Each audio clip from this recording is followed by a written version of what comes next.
Малки русенски пианисти ще представят българското изкуство в световно известната зала Карнеги Хол в Ню-Йорк. Това са Йоанна Делимаркова и Николай Димитров. Двамата са възпитаници на училището по изкуствата в Русе. Гостуването им в Америка е след като те станаха лауреати на международния конкурс American Protege.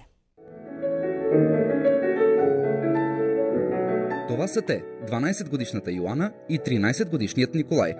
Зад гърба си имат множество индивидуални награди, а от година свирят и като дуо.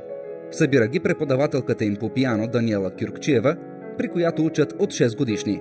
Децата са изключително талантливи, изключително трудолюбиви и отговорни и почти бях убедена, че ще се случи. Йолито е по-малка с 1 година и много интересно, че тъй като по-нисичка, ръчичката едва достигаше да хване октава и на мене ми беше много трудно. Така чаках я с милиметър да й порасне ръчичката, за да й дам по-сложни неща. Дуото се явява почти на шега на конкурса за пиано и струнни инструменти, организиран от American Protege. Николай участва и индивидуално.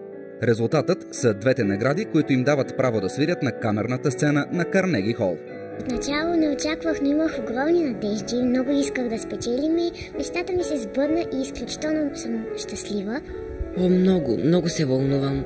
Особено пък и 2 пъти. Това, доколкото знам, се смята за голям престиж и за мен ще е чест да покажа какво мога пред публиката, която е дошла да ни гледа и слуша. Щастливи сме, че те ще имат възможност на 29 ноември да свирят на сцената на Карнеги Хол. Малките пианисти очакват с нетърпение срещата си с Ню-Йорк, за която им помага и фондация Русе, град на свободния дух. Планирала съм да видя изключително много забележителности. Искам да посетя много музеи, ще видим нови хора, ще посетим опери, в театри, ще видим съвсем нов свят. Все пак е много по-различно от България. Адаптацията, признавам си, ще е трудна, но пък съм чувал, че като видиш Ню-Йорк, после много се привързваш към него.